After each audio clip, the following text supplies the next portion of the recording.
दोस्तों, ये बात उन दिनों की है जब बुद्धा मरवन में अपना समय व्यतीत कर रहे थे।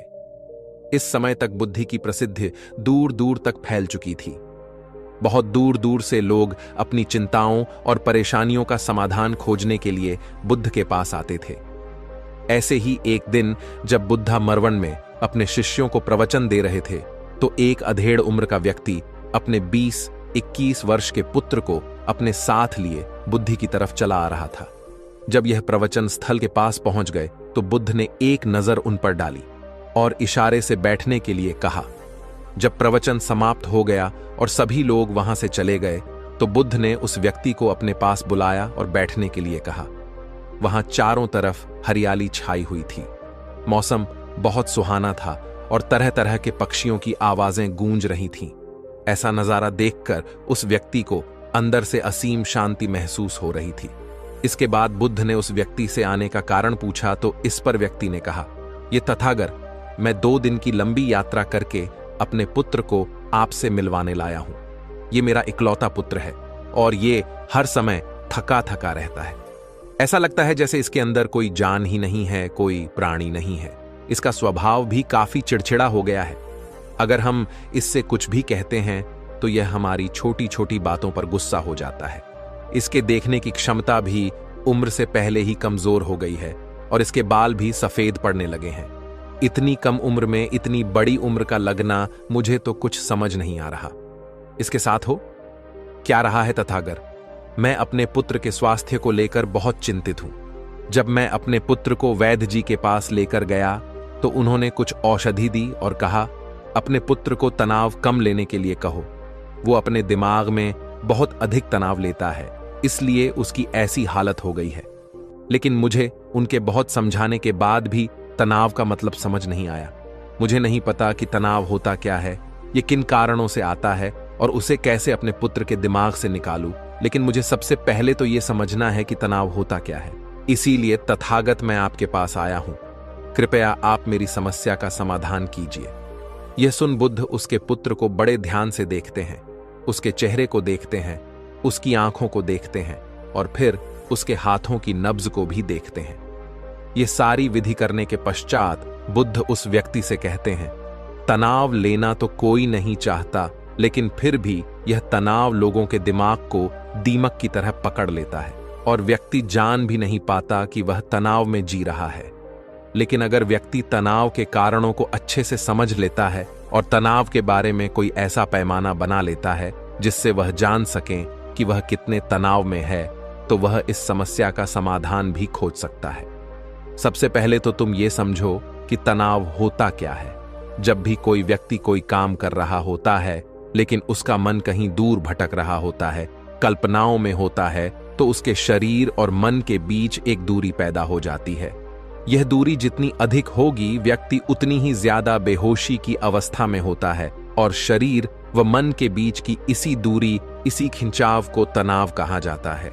आखिर कोई पसंदीदा खेल खेलने के बाद व्यक्ति चुस्ती और प्रसन्नता से क्यों भर जाता है, जबकि उसने तो अपने शरीर को थकाया है।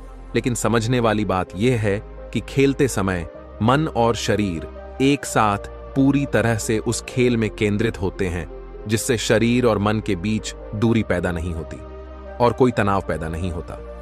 और अगर दिमाग में कोई तनाव था भी तो वो भी दूर हो जाता है।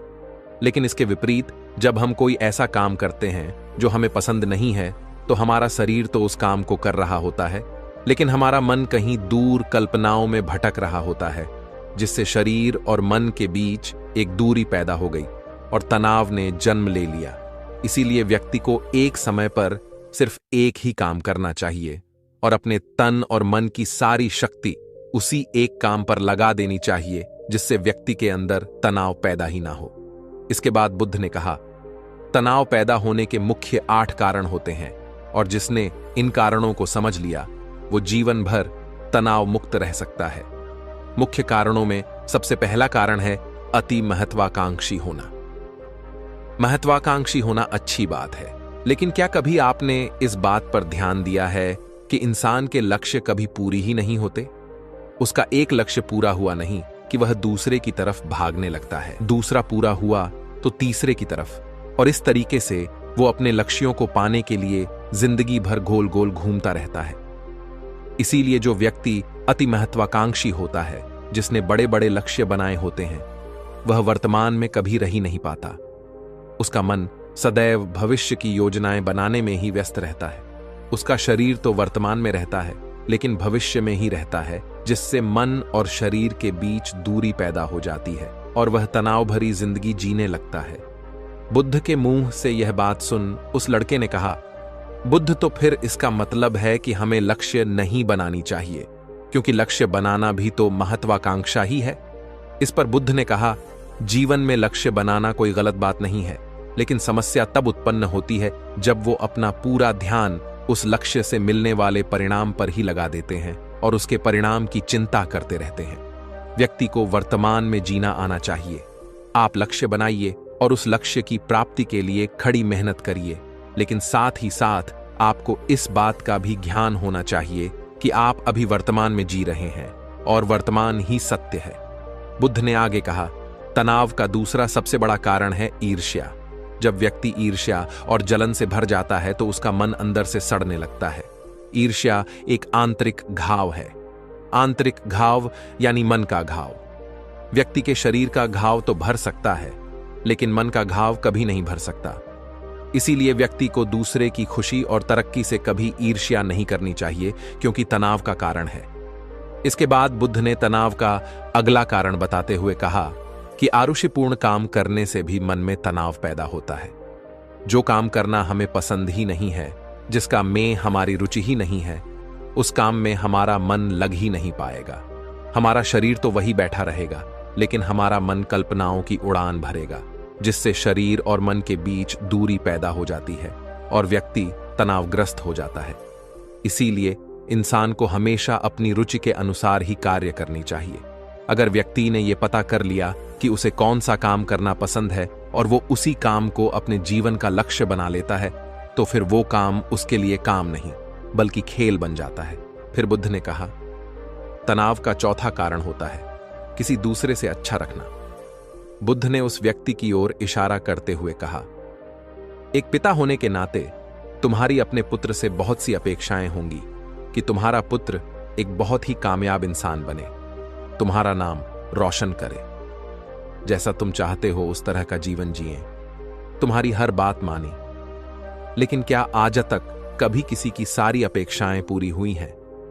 जब भी कोई व्यक्ति किसी दूसरे से कोई अपेक्षा रखने लगता है तो वो अनजाने में अपने लिए तनाव पैदा करने लगता है। जरा सोचो कि अगर तुम्हारा बेटा तुम्हारे अनुसार काम नहीं कर रहा और वो नहीं बन पा रहा जो तुम उसे बनाना चाहते हो, तो निश्चित रूप से तुम्हारे दिमाग को तनाव पकड़ लेगा। तुम तनाव से भरा जीवन जीना शुरू कर दोगे और इस तनाव के बस में आकर तुम ऐसा व्यवहार करोगे, ऐसी बातें करोगे कि तुम्हारा अपने पुत्र के साथ संबंध और भी खराब होता चला जाएगा।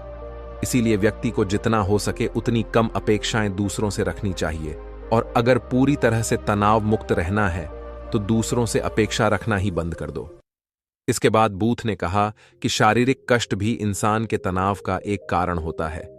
जब व्यक्ति किसी शारीरिक पीड़ा से गुजर रहा होता है तो उसका पूरा ध्यान बस अपने उस शारीरिक दर्द पर होता है और वो पूरे दिन बस उसी के बारे में सोचता रहता है, जिससे उसका मन दुख के विचारों से भर जाता है और ऐसी स्थिति में व्यक्ति तनावग्रस्त रहने लगता है। ये सुन उस व्यक्ति ने कहा कि हे बुद्ध, शारीरिक दुख तो किसी भी व्यक्ति को हो सकता है, तो फिर क्या हुआ? व्यक्ति जीवन भर तनाव में ही जिएगा? इसका जवाब देते हुए बुद्ध ने कहा कि इंसान को यह बात समझनी चाहिए कि हमारा जीवन दुखों का आधार है। जैसे जैसे हमारा जीवन आगे बढ़ता है, इसमें दुख आते हैं, बीमारियां आती हैं और फिर अंत में मृत्यु भी आती है। तो बीमारियां इंसान के जीवन का अभिन्न अंग है, कोई इनसे बच नहीं सकता। बस किसी किसी के जीवन में ये समय से पहले आ जाती है तो किसी के बाद में पढ़ाती सबको है। जब इंसान का मन इस बात को अच्छे से समझ लेगा तो फिर वह अपनी बीमारी के बारे में सोच सोचकर ज्यादा तनाव नहीं लेगा, क्योंकि यह हमारे जीवन का अभिन्न हिस्सा है और इसके लिए व्यक्ति को शारीरिक रूप से भी अभ्यास करते रहना चाहिए। अपने जीवन में व्यायाम और स्वस्थ जीवन शैली को भी जगह देनी चाहिए ताकि उसका शरीर लंबे समय तक निरोगी रहकर सही से काम कर सके। तनाव का अगला कारण होता है अपनी योजनाओं को समझने के लिए समय न देना। कुछ लोगों के दिमाग में कोई विचार आया नहीं है कि वो बिना सोचे समझे उस पर काम करना शुरू कर देते हैं, और जब उस काम में उन्हें असफलता मिलती है तो वह तनाव से भर जाते हैं, क्योंकि उन्होंने उस काम को शुरू करने से पहले उसके बारे में पूरी जानकारी इकट्ठा नहीं की थी। इंसान को कोई भी काम शुरू करने से पहले उसके अच्छे और बुरे परिणामों के बारे में ठीक से सोच विचार कर लेना चाहिए। इंसान को इस बारे में भी सोच लेना चाहिए कि अगर ये योजना सफल नहीं हुई तो फिर इसके बाद मैं क्या करूंगा। इसलिए व्यक्ति को अपनी योजनाओं को ठीक से समझने के लिए पूरा समय देना चाहिए, ताकि बाद में उस योजना की वजह से तनाव पैदा ना हो। तनाव का 7वां सबसे बड़ा कारण होता है टाल मटोल करना, आज के काम को कल पर टालना। आप लोगों ने ये कहावत तो सुनी होगी कि आलसी इंसान के शरीर का सबसे बड़ा शत्रु है। इंसान आलस्य की वजह से आज के काम को कल के लिए टाल देता है और फिर काम को टालना उसकी आदत बन जाती है। काम को कल पर टालने वाले व्यक्ति का काम कभी भी समय पर पूरा नहीं हो पाता, और अगर किसी तरह से पूरा हो भी जाता है तो वह उतना अच्छा नहीं हो पाता जितना अच्छा उसे किया जा सकता था, और फिर यह बात व्यक्ति के अंदर तनाव पैदा करती है। लेकिन काम को टालना या काम को एकदम अंत समय पर करना एक आदत है, इसीलिए व्यक्ति ना चाहते हुए भी बार बार अपनी इस आदत का शिकार बन जाता है और काम को टालता रहता है, और फिर जब काम की समय सीमा पास आ जाती है तो वह तनाव से भरकर काम को पूरा करने का प्रयास करता है। इसीलिए तनाव मुक्त रहने के लिए व्यक्ति को काम को टालने की आदत छोड़नी पड़ेगी, और यह तभी संभव है जब व्यक्ति काम को समय से पहले खत्म करने का निश्चय करे। सबसे आखिरी और सबसे प्रमुख कारण जो तनाव का होता है वो है ज्यादा सोचना। लगातार सोचते रहना भी एक बीमारी है, और यह उस व्यक्ति में सबसे ज्यादा पाई जाती है जो कपोल कल्पनाएं करता है, जो अतीत की घटनाओं और भविष्य की बातों के बारे में सोचता रहता है, जो बेवजह के अनुमान लगाता रहता है। इसीलिए व्यक्ति को ज्यादा सोचने की आदत पर लगाम लगाना चाहिए। इसके लिए जितना हो सके खुद को काम में व्यस्त रखना चाहिए, और हर दिन ध्यान का अभ्यास करने को अपने जीवन का हिस्सा बना लेना चाहिए। बुद्ध के मुंह से यह सारी बातें सुनकर उस व्यक्ति ने हाथ जोड़कर कहा, बुद्ध, मेरा पुत्र तो अभी मात्र 20 वर्ष का ही है, और इसमें अभी इतनी समझ भी नहीं है कि यह आपकी बताई सारी बातों का एक साथ पालन कर सके। आप कृपया करके तनाव मुक्त रहने का कोई आसान सा तरीका बता दें, जिससे मेरा बेटा उसका अनुसरण भी कर सके और तनाव मुक्त भी रह सके। उस व्यक्ति की यह प्रार्थना सुन बुद्धि ने कुछ सोचते हुए जवाब दिया, अगर तुम इतनी सारी बातों का पालन नहीं कर सकते तो इसके लिए एक बहुत ही आसान विधि है। तुम एक बार मैं एक काम को करने पर ध्यान लगाओ भी काम कर रहे हो, उस समय पर सिर्फ उसी काम को करो, सिर्फ उस पर ही अपना पूरा ध्यान लगाओ, और अगर तुम्हारा मन इधर उधर भटक जाता है तो जैसे ही तुम्हें याद आए उसे वापस फिर उसी काम में लगा दो। इससे तुम्हारा मन और तुम्हारा शरीर दोनों एक जगह पर केंद्रित रहेंगे, दोनों के बीच दूरी पैदा नहीं होगी, जो कि तनाव का मुख्य कारण होती है। दोस्तों, आज की युवा पीढ़ी एक ही समय पर 2-2, 3-3 काम करने के आदी हो चुकी है, जैसे फोन पर बात करते हुए गाड़ी चलाना, खाना खाते हुए टीवी देखना, ये फोन चलाना, और फिर इनकी शिकायत रहती है कि मैं तनाव में जी रहा हूं, मेरा मन शांत नहीं रहता है, मैं चिड़चिड़ा सा हो गया हूं। जब कोई व्यक्ति एक ही समय पर 3-3 काम करेगा तो तनाव पैदा होना तो स्वाभाविक है, क्योंकि दिमाग तो एक समय पर पूरा ध्यान लगाकर सिर्फ एक ही काम कर सकता है। पूर्ण रूप से एक ही समय पर 2 कामों पर ध्यान कभी नहीं लग सकता। इसीलिए जहां तक संभव हो सके एक समय पर सिर्फ एक ही काम करने का प्रयास करें, वो भी पूरे ध्यान के साथ। दोस्तों, आशा करता हूं कि आपको इस कहानी से काफी कुछ सीखने को मिला होगा। दोस्तों, अगर आपको हमारी यह वीडियो पसंद आई हो तो वीडियो को लाइक करें और हमारे चैनल को सब्सक्राइब कर दें। धन्यवाद।